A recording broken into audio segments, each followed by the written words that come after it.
Which paradox just mind F's a person?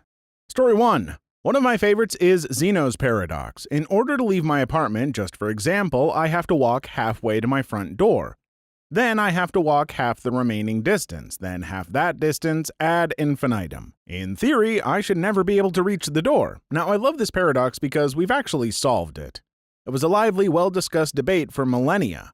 At least a few early thinkers were convinced that motion was an illusion because of it. It was so persuasive and argumentative that people doubted their senses. Then Leibniz and/or Newton developed calculus, and we realized that infinite sums can have finite solutions.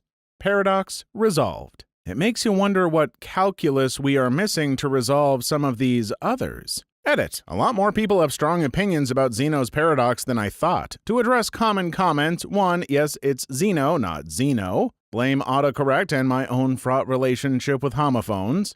2. Yes, there are 3 of them. 4. Okay, you think you could have solved it if you were living in ancient Greece. I profoundly regret that you weren't born back then to catapult our understanding 2 millennia into the future. 5. Yes, I agree, Diogenes was a bad A. I hope this covers everything. Reminds me of a joke. An engineer, a physicist, and a mathematician are at a bar and see a beautiful woman across the room. They're all too nervous to talk to her, so the physicist devises a plan to work up the necessary courage. Walk half the distance from them to her, then half the remaining distance, and again and again and again. The mathematician says it won't work because they will never actually get to her. The engineer says, well, it's close enough for practical purposes. Ah, nerdy engineering jokes. Funny to engineers around the world, and the rest of us laugh so they'll keep building bridges and stuff for us. Story 2. Newcomb's paradox. There are 2 boxes, A and B. A contains either $1,000 or $0, and B contains $100. Box A is opaque, so you can't see inside. Box B is clear, so you can see for sure that there is $100 in it. Your options are to choose both boxes or to choose only box A. There is an entity called the predictor, which determines whether or not the $1,000 will be in box A. How he chooses this is by predicting whether or not you will choose both boxes or just box B. If the predictor predicts that you will 2-box, he will leave box A empty. If he predicts that you will 1-box, he will put the $1,000 in box A. He is accurate an overwhelmingly amount of the time, but not 100%. At the time of your decision, the money is already in box A, and nothing at that point will change. It is a paradox of decision theory that rests on 2 principles of rational choice.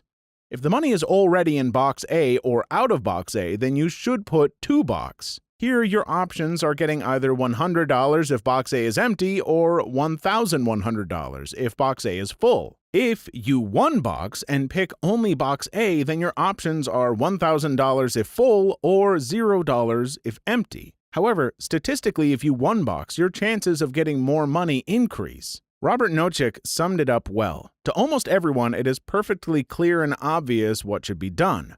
The difficulty is that these people seem to divide almost evenly on the problem, with large numbers thinking that the opposing half is just being silly. Doesn't it really come down to how often the predictor is correct?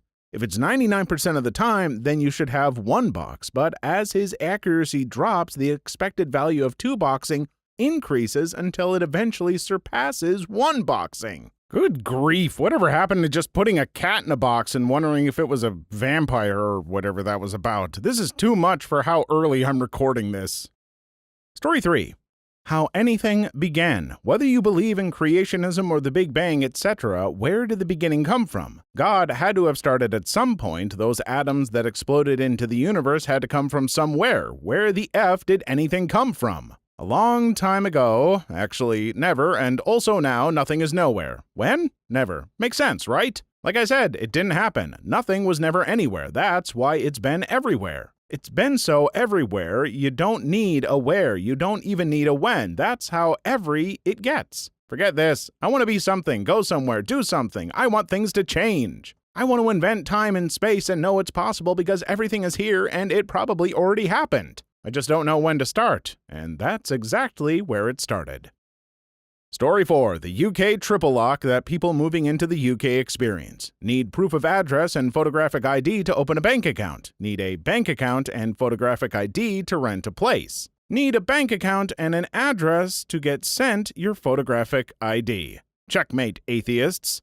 Surely you don't need a bank account to get an ID. I refuse to believe that anything involving a government could possibly be so needlessly bureaucratic. Why, who could imagine such a frustrating world?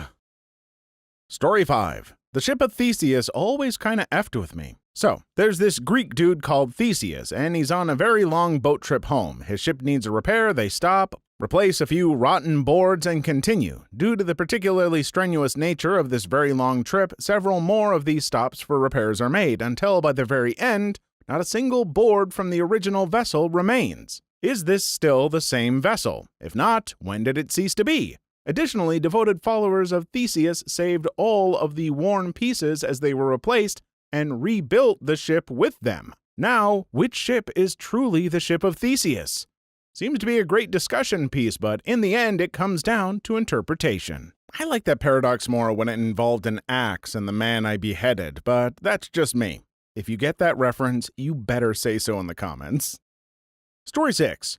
If you go back in time and kill your grandfather before your parents were conceived, then you could never have been born. If you were never born, then you never went back in time and killed your grandfather. That means you were born. However, it also means you did kill your grandfather, which means you weren't born.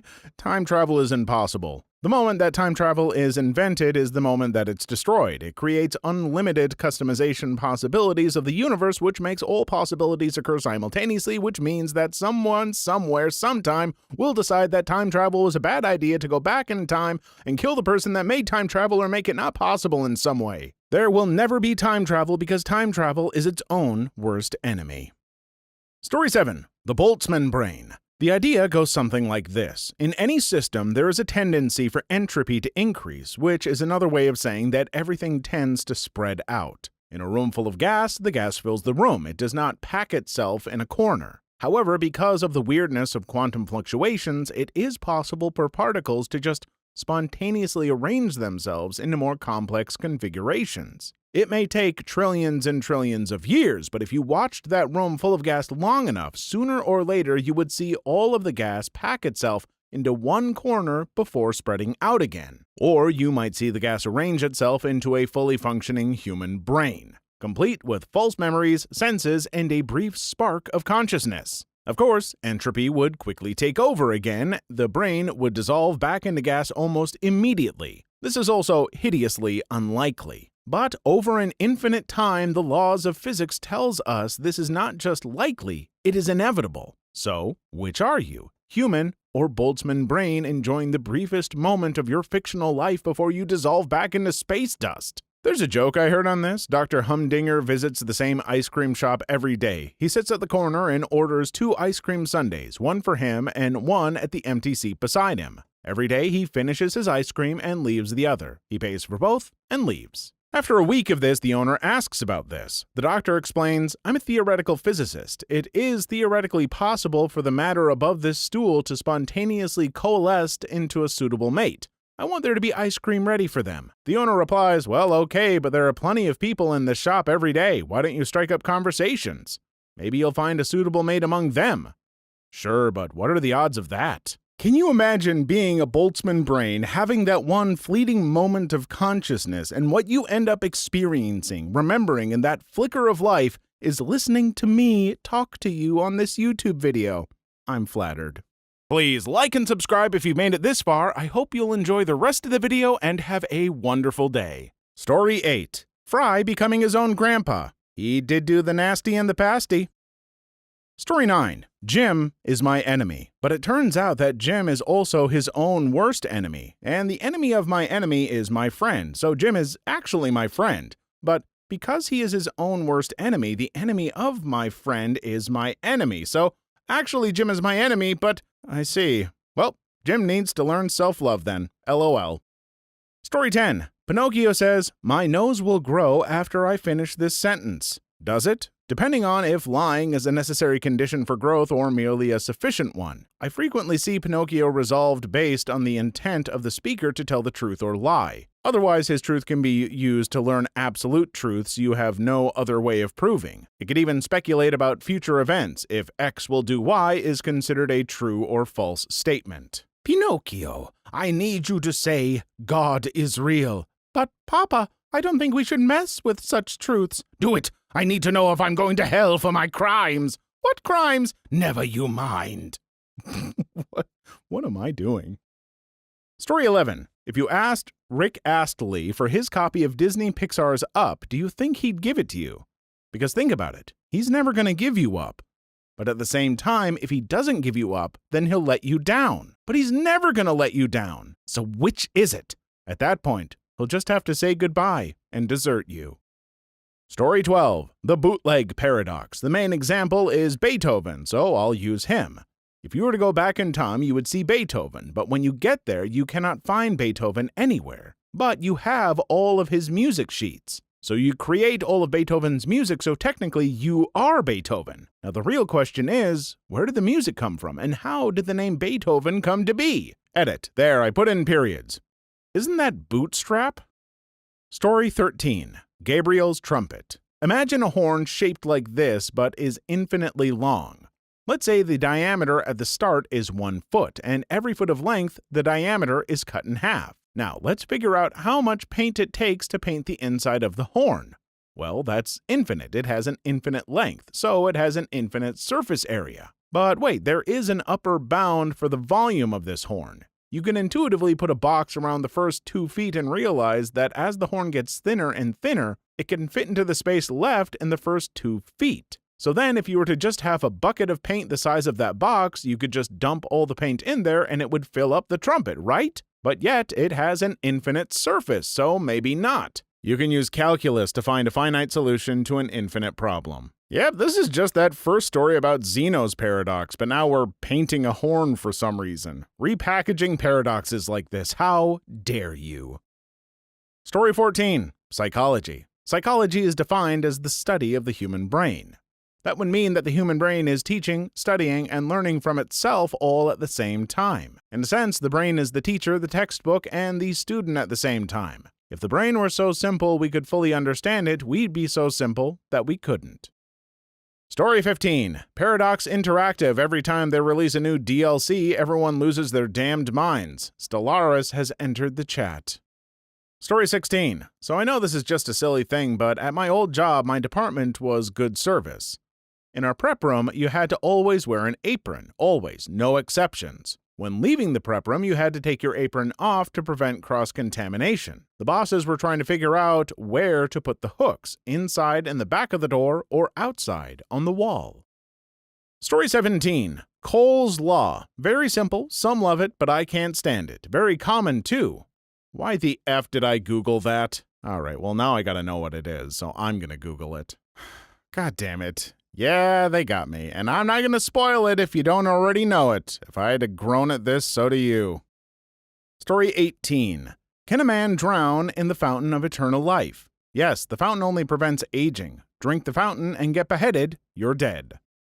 Story 19. The Banach-Tarski paradox is one hell of a mind F.